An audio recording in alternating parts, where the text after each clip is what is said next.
स्वागत है आपके अपने YouTube channel learning points tutorials पर।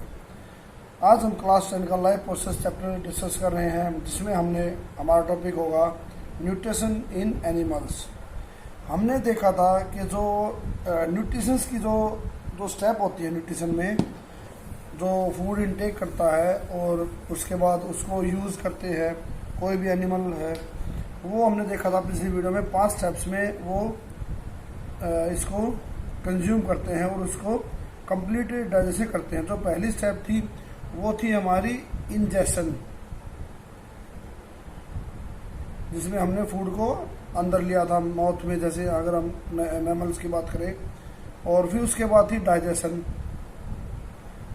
फूड को डाइजेस्ट किया था। फिर थी हमारी एब्जॉर्प्शन और फोर्थ स्टेप थी हमारी एसिमिलेशन। और जो फूड वेस्ट हो, जो यूज में नहीं आया या बॉडी के लिए वेस्ट था, उसके थी इजेशन या एक्सक्रीशन। ये हमने 5 स्टेप्स हमने देखी थी पिछली वीडियो में। ये पांचों स्टेप हमारी ये न्यूट्रिशन की स्टेप्स थी और हमने इनके बारे में हमने पिछली वीडियो में जान लिया था। तो आज हम बात करेंगे अभी इसी में हम देखेंगे न्यूट्रिशन इन अमीबा। तो जैसा कि हमें पता है कि जो अमीबा है वो एक यूनिसेल्युलर ऑर्गेनिज्म है और ये एक माइक्रोस्कोपिक ऑर्गेनिज्म है। और इसमें जो फूड जो इनटेक करता है, तो उसका जो मोड ऑफ न्यूट्रिशन है वो है होलोजोइक। इसका मोड ऑफ न्यूट्रिशन है होलोजोइक। ये हमने लास्ट वीडियो में डिस्कस कर लिया था। और जो अमीबा का जो तरीका है जो फीड करने का, उस प्रोसेस को हम कहते हैं फैगोसाइटोसिस।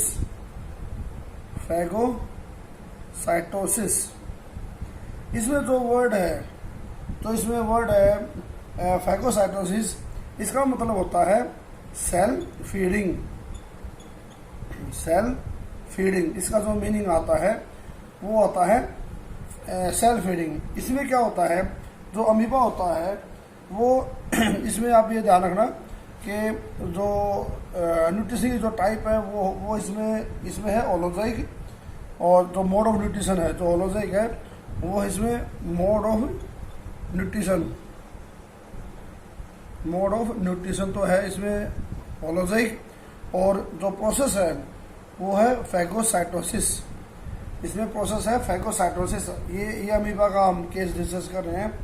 और जो इसमें जो वेरियस स्टेप्स जो इन्वॉल्व होंगी, इसमें वही जो 5 स्टेप होती है वही स्टेप इसमें इन्वॉल्व होंगी, जिसमें हमने देखा था injection, digestion, absorption, assimilation and ejection. तो आइए अब हम उनको डिस्कस करते हैं।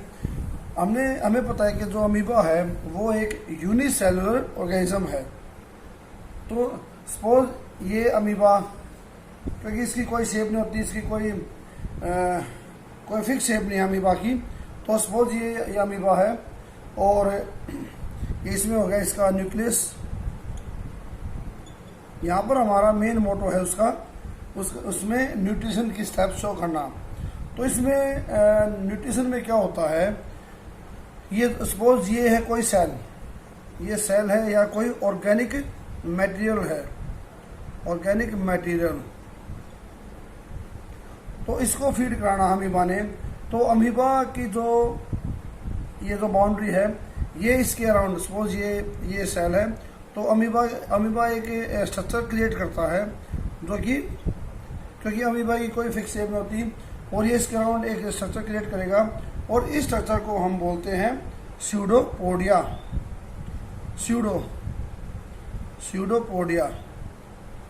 ये जो स्ट्रक्चर है इसका नाम है स्यूडोपोडिया। जो वर्ड स्यूडो होता है, स्यूडो मीन्स होता है फॉल्स, और पोडिया मीन्स पोडियम, या फिर इसमें हम कह सकते हैं इसका पैर। तो ये एक तरह की जो संरचना जो क्रिएट करता है, ये डेवलप करेगा इसके अराउंड, और इसको ये जो ऑर्गेनिक फूड है इसको अपने अंदर लेने के लिए ये स्ट्रक्चर ये गेन करता है। तो इसमें जो अमीबा है, ये अमीबा क्या करेगा, इसके अराउंड अपना स्ट्रक्चर क्रिएट करेगा और फिर उसको जो फूड पार्टिकल है इसको हमने बोला स्यूडोपोडिया, इसको हमने नाम दिया और इसको अपने अंदर ले लेगा। तो ये स्ट्रक्चर सपोज ये एक वैक्यूल बनाएगा और इसके अंदर ये हो गया फूड वैक्यूल, ये फूड वैक्यूल बनाएगा और उसके अंदर इसको सेल को ले लेगा। तो ये उसकी पहली स्टेप होगी। ये पहली स्टेप है हमारी इंजेक्शन। ये हमारी पहली जो फर्स्ट स्टेप है वो होगी हमारी इंजेक्शन, जिसमें फूड को अंदर इन्होंने अमीबा ने इनटेक किया है। अब जो नेक्स्ट स्टेप होती है हमारी नेक्स्ट स्टेप है हमारी डाइजेशन। तो इसमें डाइजेशन में क्या होता है कि ये अमीबा इसके अंदर एंजाइम्स डालता है फूड वैक्यूल में और यहाँ पर फूड का दूसरे केस में डाइजेशन, दूसरी स्टेप में इसका डाइजेशन होता है। और जो ये अमीबा जो इसमें वैक्यूल में डाइजेस्ट करता है, उसके बाद इस वैक्यूल से जो डाइजेस्टेड फूड है, सपोज ये वैक्यूल हो गया फूड का, और इसमें से वो न्यूट्रिएंट्स एब्जॉर्ब करेगा। अब ये न्यूट्रिएंट्स एब्जॉर्ब करेगा तो ये तीसरी स्टेप होगी इसकी एब्जॉर्प्शन। इसमें वो न्यूट्रिएंट्स जो इसने जो सेल फीडिंग की थी उसमें ये न्यूट्रिएंट्स एब्जॉर्ब करेगा और उसके बाद उसका जो ये न्यूट्रिएंट्स उसने एब्जॉर्ब किए थे उनको एसिमिलेट करेगा या हम कह सकते हैं उनको यूज में लाएगा और अपनी बॉडी ग्रो कराएगा या फिर अपने मेटाबॉलिक फंक्शंस कैरी आउट करेगा। मेटाबॉलिक फंक्शंस कैरी आउट करेगा।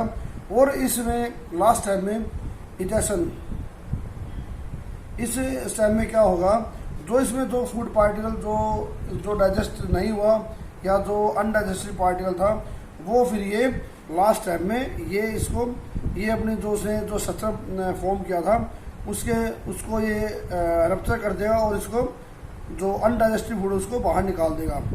तो ये इसमें पांचों स्टेप होगी अमीबा की।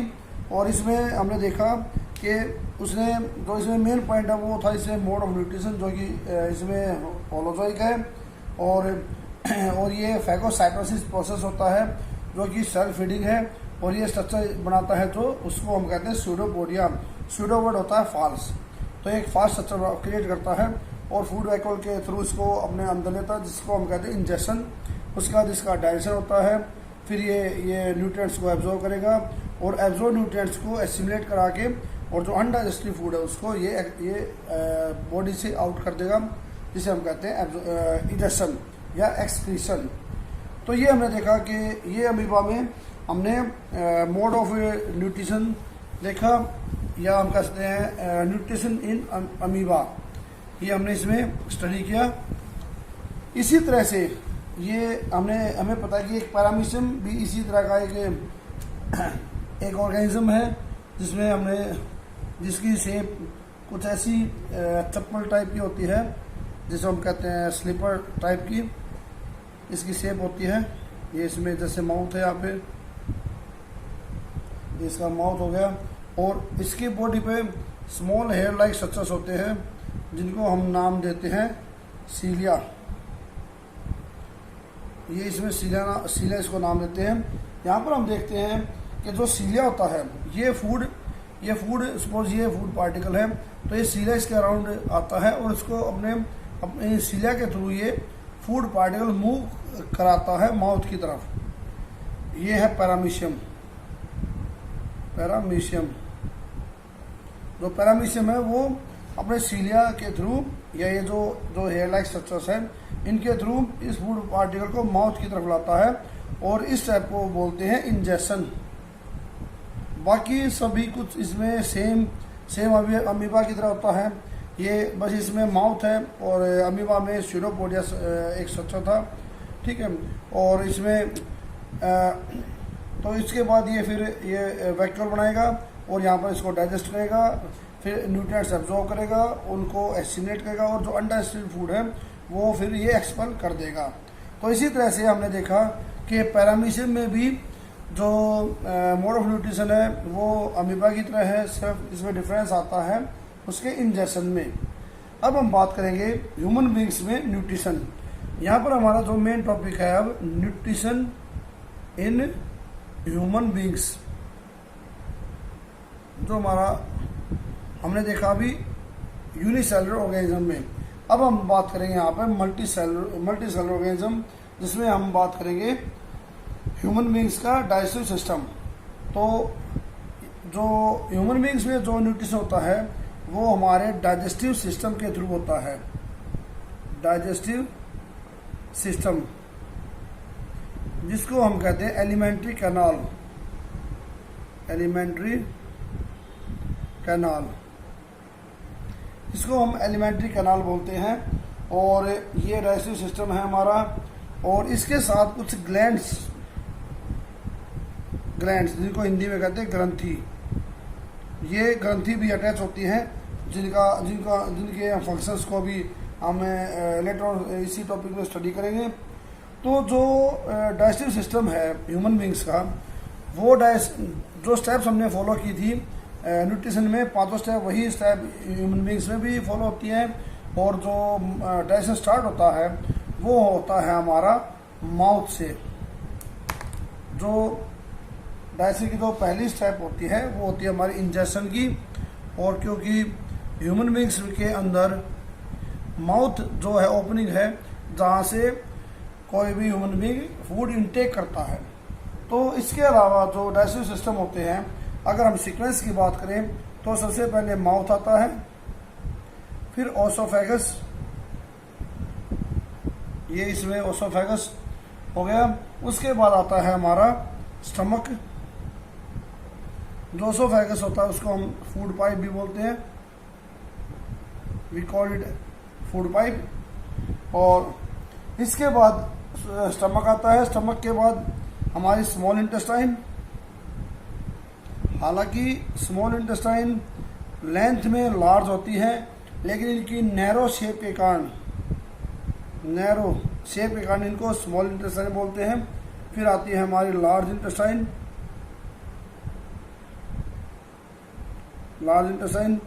और ये लार्ज इंटेस्टाइन होती है, और इनके साथ में काफ़ी ग्लैंड्स भी अटैच होती हैं, जिनको हम इसमें डिस्कस करेंगे।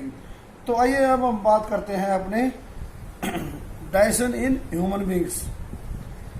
डाइजेशन इन ह्यूमन बींग्स में हमने जैसा डिस्कस किया कि जो पहली स्टेप है वो है हमारी इंजेक्शन। और ये इंजेक्शन स्टार्ट होता है माउथ से। जब भी कोई ह्यूमन बींग है, जब वो फूड इनटेक करता है, तो उसमें तो हम देखते हैं कि उसका जो डाइजेशन है वो स्टार्टिंग होती है टीथ से। और जो दांत होते हैं, ये दांत फिजिकल डाइजेशन करते हैं। हम इसे फिजिकल डाइजेशन क्यों नाम देंगे? क्योंकि दांतों का काम है हमारा कटिंग, चीविंग और ग्राइंडिंग। ये का काटना, उनको फाड़ना और उनको पीसना, ये हमारा दांतों का काम है। और जो इसमें क्या होते हैं, जो लार्जर जो टुकड़े होते हैं, जो पार्ट्स होते हैं फूड के, वो स्मॉलर में कन्वर्ट होते हैं। और जिससे कि जो मुंह के अंदर जो एंजाइम्स हैं वो उसमें इजीली मिक्सअप हो जाते हैं, और जिससे डाइजेशन इम्प्रूव होता है। तो इसीलिए कहते हैं कि मुंह के अंदर जो हम फूड इंटेक करते हैं उसको एक टाइम तक उसको ढंग से चबाना चाहिए। तो ये जो हम दांत से जो डाइजेशन करें वो हमारा फिजिकल डाइजेशन होता है।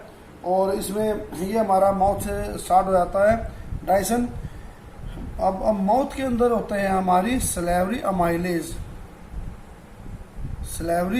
अमाइलेज, जो हमारे माउथ के अंदर जो वाटरी सब्सटेंस, हम इसको कह सकते हैं वाटरी सब्सटेंस। तो ये जो वाटरी सब्सटेंस होता है, ये होते हैं हमारे एंजाइम्स, जो कि माउथ के अंदर होते हैं।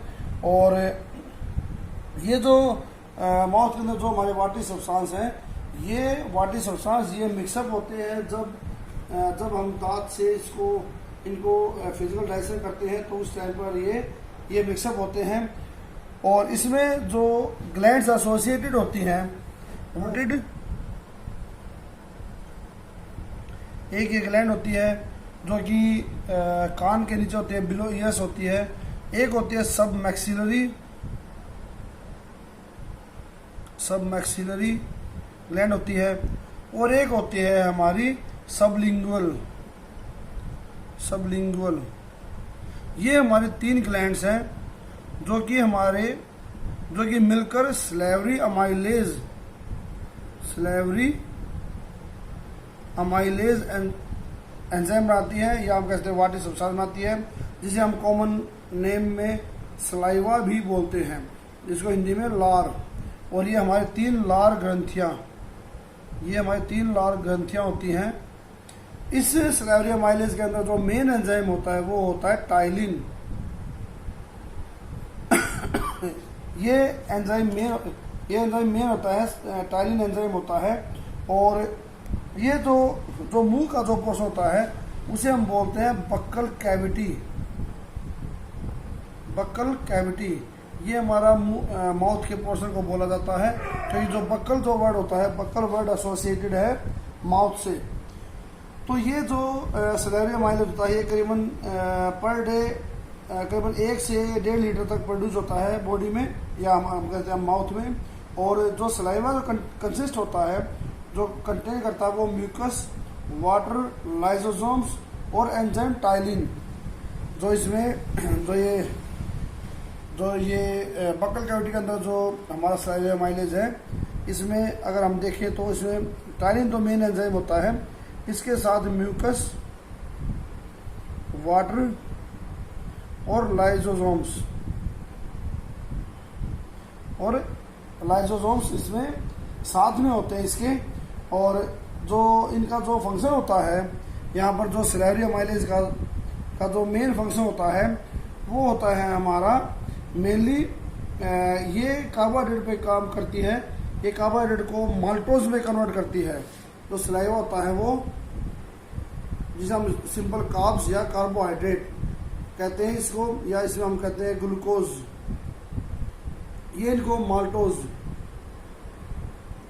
ये सिंपल है इसका ग्लूकोज सब्सटेंस। लेकिन हम कॉम्प्लेक्स की बात करें यहाँ पे कार्बोहाइड्रेट, तो ये उसको कन्वर्ट करके माल्टोज और डेक्सट्रीन, ये इसमें इसको सलाइवा कार्ब्स को, कार्बोहाइड्रेट को माल्टोज और डेक्सट्रीन में ब्रेक डाउन करता है। ये सब ये माउथ में होता है, जिसे हम कहते हैं बक्कल कैविटी। और इसमें 3 ग्लैंड्स अटैच होती हैं। और जो मेन जो एंजाइम होता है वो टाइलिन एंजाइम होता है।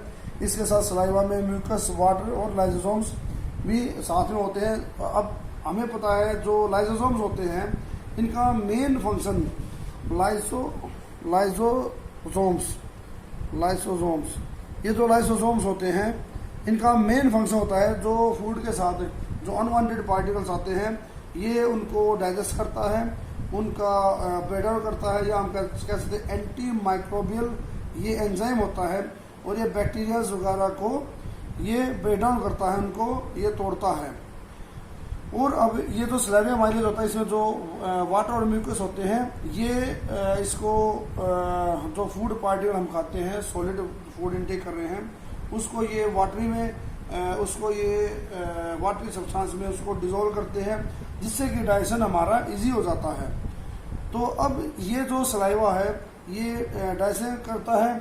और ये जो म्यूकस और वाटर है, ये हमारे जो टीथ है, जो दांत होते हैं, उनको भी ये क्लीन रखते हैं। और ये बक्कल कैविटी, ये बक्कल कैविटी या हम जो माउथ, उसको ये मॉइस्ट रखते हैं। तो इसमें जो मेन फंक्शन है हमारा, वो सलेवरी अमाइलेज में टाइलिन का होता है, जिसका काम होता है कार्बोहाइड्रेट को माल्टोज और डेक्सट्रीन में कन्वर्ट करना। अब इसके बाद जो फूड होता है हमारा, वो स्वेलो किया जाता है, और वो हमारा जो वो बोल्स में कन्वर्ट हो जाता है, या हम कहते हैं उसको जब उसको स्वेलो करते हैं, तो उसके बाद ये हमारा पास होता है ओसोफेगस से, या हम जिसको कहते हैं फूड पाइप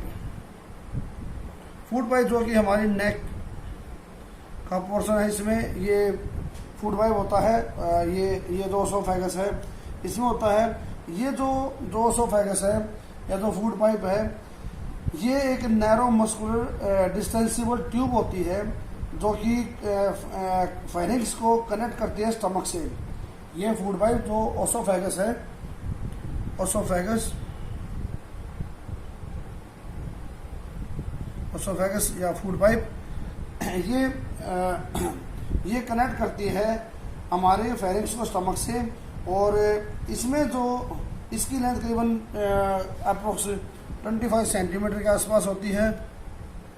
ये वेरी करती है, डिपेंड करती है कि कितनी किस में मस्कुलरिटी है, कितनी ओबेसिटी है, उसके अकॉर्डिंग ये डिफर कर जाती है, लेकिन कॉमनली 25 सेंटीमीटर के आसपास इसकी लेंथ होती है।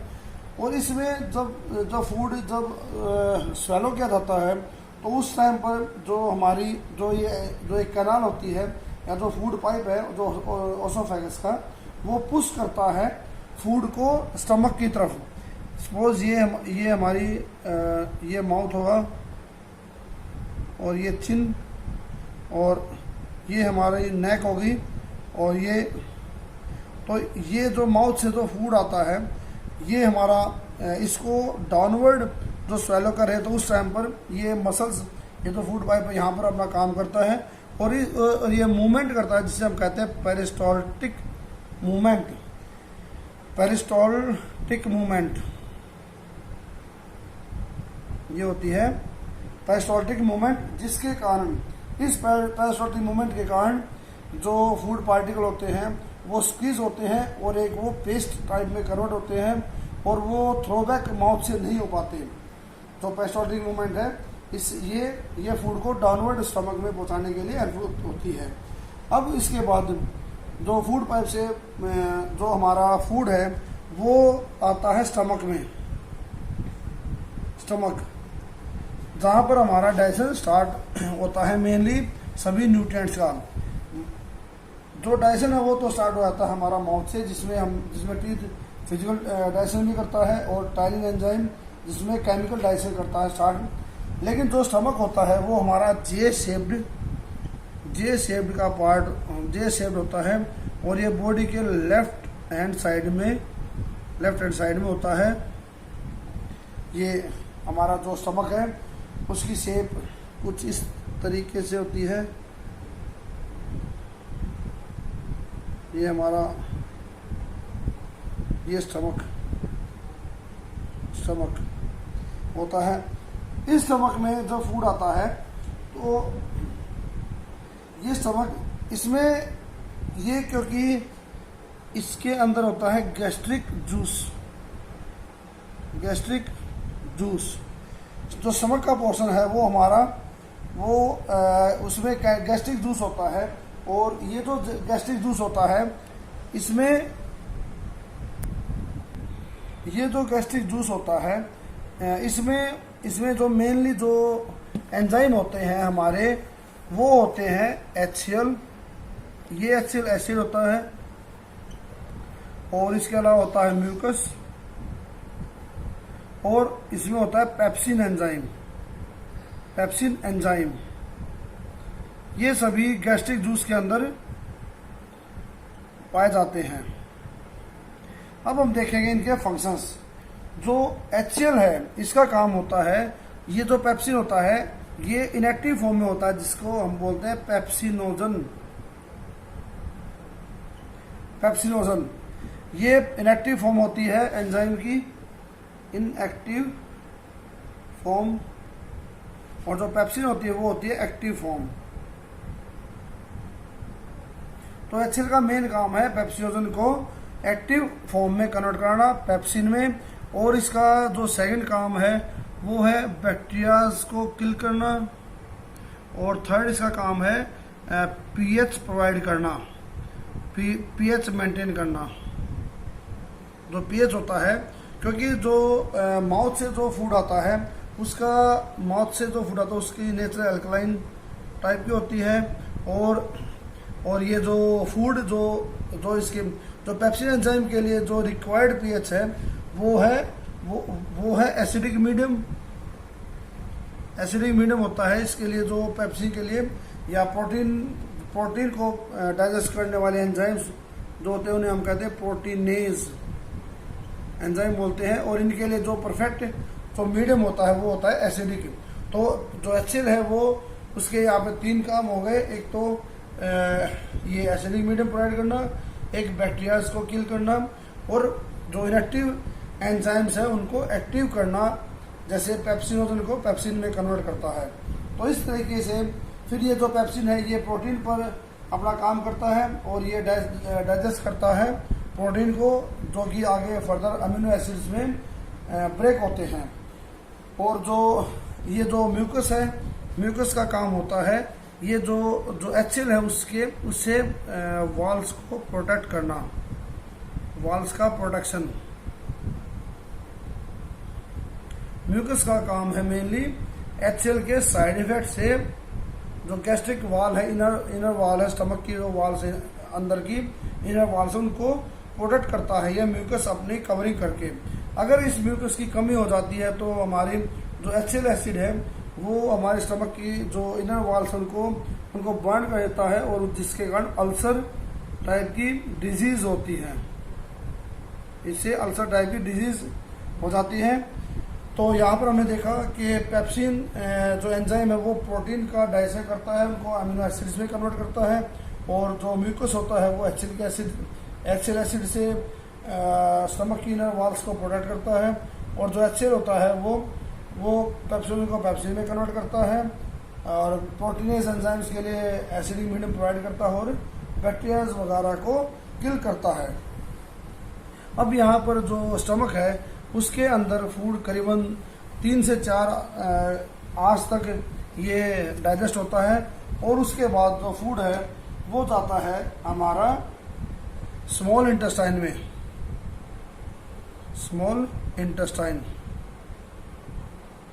इसमें एक बात मैं जरूर ऐड करना चाहूँगा कि जो एंजाइमेटिक एक्शन है, कौन सा एंजाइम किस फूड पे अटैक कर रहा है और क्या वो सबस्ट्रेट प्रोवाइड कर रहा है, ये मैं आपको इस वीडियो के लास्ट में ऐड करके दूंगा। फिलहाल मैं अभी आपको बेसिक एक स्टेप वाइज प्रोसेस समझा रहा हूँ, तो इसमें थोड़ा ध्यान दिए। स्मॉल इंटेस्टाइन में फूड आने के बाद यहाँ पर इसमें जो स्मॉल इंटेस्टाइन में जो फूड आता है वो ये जो स्मॉल इंटेस्टाइन होती है इसमें जो फूड आता है वो स्टमक से आता है, और जो हम कह सकते हैं कि जो the exit of food from stomach is regulated by a sphincter muscle. ये किससे? स्पिंस्टर मसल से ये रेगुलेट होता है जब फूड स्टमक से स्मॉल इंटेस्टाइन में आता है, तो अब ये स्पिंस्टर मसल से ये रेगुलेट होता है और वो इसको कंट्रोल करती है और इसमें स्टमक से स्मॉल इंटेस्टाइन में फूड को डालती है। अब जो स्मॉल इंटेस्टाइन है इसका मैंने नाम बताया कि स्मॉल इंटेस्टाइन को स्मॉल इंटेस्टाइन इसलिए कहते हैं क्योंकि ये नैरो होती है, हालांकि इसकी लेंथ काफ़ी होती है। ह्यूमन बींग्स में इसकी लेंथ करीबन 6.5 मीटर के आसपास होती है। Length is approximate 6.5 metres long in an adult man. और इसमें जो ये डिपेंड करता है कि किस टाइप का एनिमल है। जैसे सपोज अगर ये हार्बीवोरस एनिमल्स हैं, हार्बीवोरस, तो इनमें स्मॉल इंटेस्टाइन की लेंथ ज़्यादा होगी, क्योंकि उनको सेलुलोज टाइप का कार्बोहाइड्रेट डाइजेस्ट करना है। लेकिन अगर यही जो कार्निवोरस जो एनिमल्स हैं उनके अंदर स्मॉल इंटेस्टाइन की लेंथ कम होती है, इसमें कम होती है क्योंकि उनको मीट या उनका जो फ्लैश होता है उनको फ्लैश से डाइजेस्ट करना होता है, और जो इजीली डाइजेस्टेबल होता है, easily digestible comparison to cellulose, या हम कह सकते हैं वेज। जो वेज प्रोडक्ट है वो नॉन वेज की तुलना में ज़्यादा टाइम कंज्यूम करता है, इसलिए जो हर्बीवोरस जो एनिमल्स होते हैं उनके अंदर स्मॉल इंटेस्टाइन की लेंथ ज़्यादा होती है और कार्निवोरस के अंदर स्मॉल इंटेस्टाइन की लेंथ कम होती है। और मैमल्स जो ह्यूमन बींग्स हैं उनके अंदर इनकी लेंथ करीबन 6.5 मीटर के आसपास होती है। अब जो स्मॉल इंटेस्टाइन है उसके अंदर जो small intestine in human beings is the site of complete digestion of food like carbohydrate, जिसको हम हिंदी में जो सिंपल हम इसको कार्ब्स भी कहते हैं, कार्बोहाइड्रेट्स। जो स्मॉल इंटेस्टाइन उसमें कंप्लीट डाइजेशन होता है कार्ब्स का, प्रोटीन्स का और फैट्स का, इसमें सभी का डाइजेशन होता है। और जो स्मॉल इंटेस्टाइन होती है उसमें सिक्रीशन 2 ग्लैंड्स, इसके साथ 2 ग्लैंड्स अटैच होती है, जो कि लीवर एंड पैंक्रियाज। ये लीवर एंड पैंक्रियाज ये जो एंजाइम छोड़ती है वो बाइल के रूप में आता है, और ये बाइल जूस होता है वो स्टोर होता है गॉल ब्लैडर में। ये गॉल ब्लैडर में स्टोर होता है, और हम कह सकते हैं कि जो लीवर सीक्रेट्स बाइल, और जो बाइल होता है वो ग्रीनिश येलो कलर का लिक्विड होता है जो लीवर बनाता है, और ये स्टोर होता है गॉल ब्लैडर में। और जो बाइल होता है इसकी जो नेचर होती है वो एल्कलाइन होती है, इसका एल्कलाइन नेचर का होता है ये बाइल।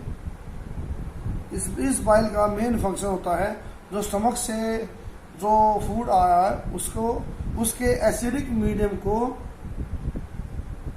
वो बेसिक में कन्वर्ट करता है। ये इसमें इसका एक मेजर फंक्शन भी है, और इसमें जो जो जो बाइल है इसका एक तो ये फंक्शन हो गया, और दूसरा ये करता है इमल्सिफाई फैट। ये जो फैट होता है उसको फैट्स का इमल्सिफिकेशन भी करता है, इमल्सिफिकेशन, ये फैट्स का इमल्सिफिकेशन भी करता है। ये बाइल के 2 फंक्शन हो गए, एक तो एसिडिक मीडियम को एल्कलाइन में कन्वर्ट करना और फैट्स का इमल्सिफिकेशन। ये दोनों काम बाइल जूस करता है, और जो बाइल सॉल्ट्स होते हैं वो फैट्स को ब्रेक करके स्मॉल ग्लोब्यूल्स में उसको कन्वर्ट कर देते हैं। इसी के साथ एक और ग्लैंड होती है पैंक्रियाज, जो कि स्मॉल इंटेस्टाइन से कनेक्ट होती है। ये एक लार्जर ग्लैंड है, और जो पैरेलल होती है स्टमक के, और जो पैंक्रियाज जो सिक्रीट करती है उसे हम कहते हैं पैंक्रियाटिक जूस। पैंक्रियाटिक जूस, ये पैंक्रियाटिक जूस सिक्रीट करती है, और ये जो पैंक्रियाटिक जूस होता है इसमें, इस पैंक्रियाटिक जूस में पैंक्रियाटिक अमाइलेज,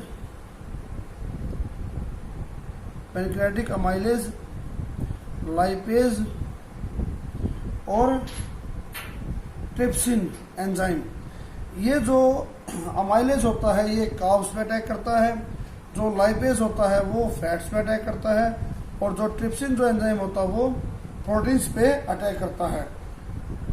तो कार्ब्स में को ये तोड़ के माल्टोज, सुक्रोज, फ्रक्टोज या फिर आगे गैलेक्टोज, ग्लूकोज में कन्वर्ट करते हैं, और जो ट्रिप्सिन होता है, जो अमीनो एसिड्स हैं, इनको आगे फर्दर स्मॉलर कंपोनेंट्स में तोड़ते हैं, और फैट को ये फैटी एसिड्स और ग्लिसरॉल में इसका ब्रेक डाउन करते हैं।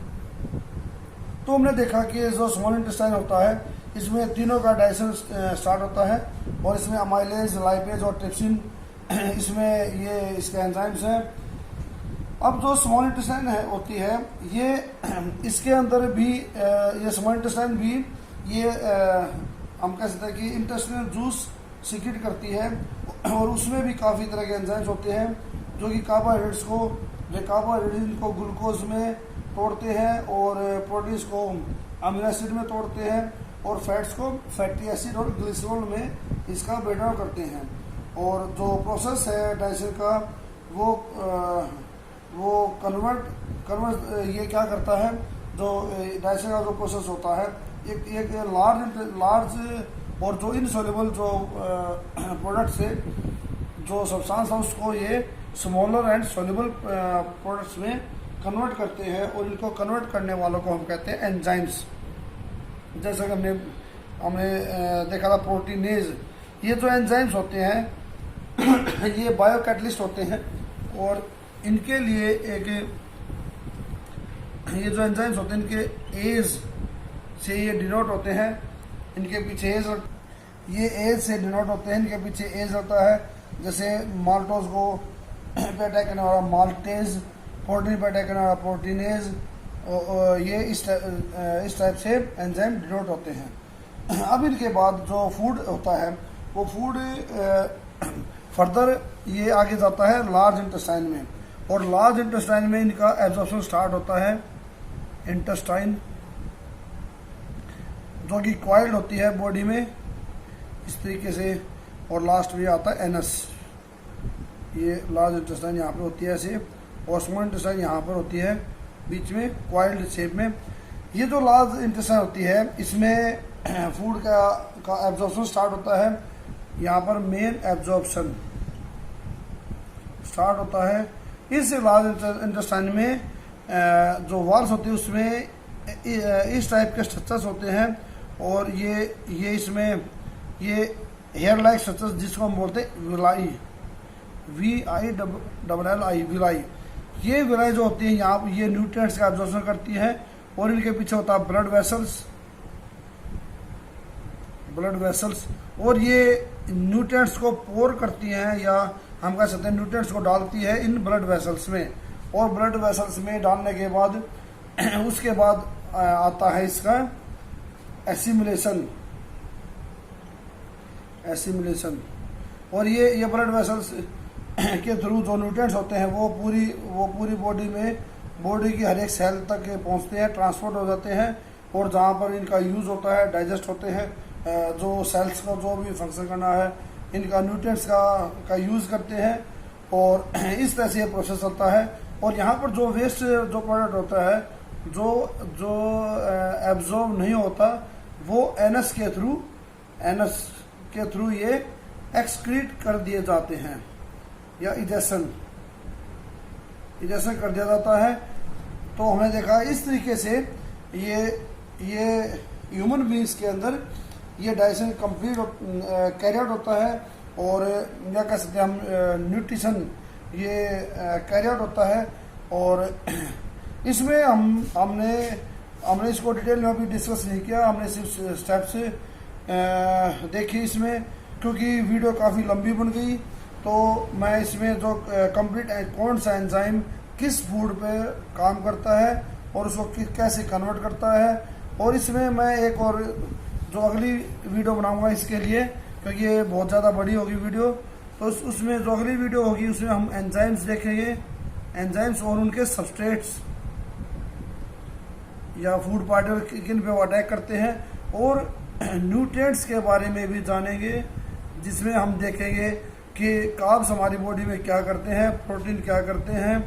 आजकल जो बच्चे जिम जाते हैं या स्पोर्ट्स में रहते हैं वो काफ़ी प्रोटीन कॉन्शियस होते हैं, और हमने देखा फैट्स के प्रति भी जो यूथ है वो काफ़ी कॉन्शियस होता है। तो हम इन सब के यूजेस और इनकी मेरिट्स और डिमेरिट्स अगली वीडियो में डिस्कस करेंगे। तो अगर आपको ये वीडियो अच्छी लगी और तो उसको लाइक करें, चैनल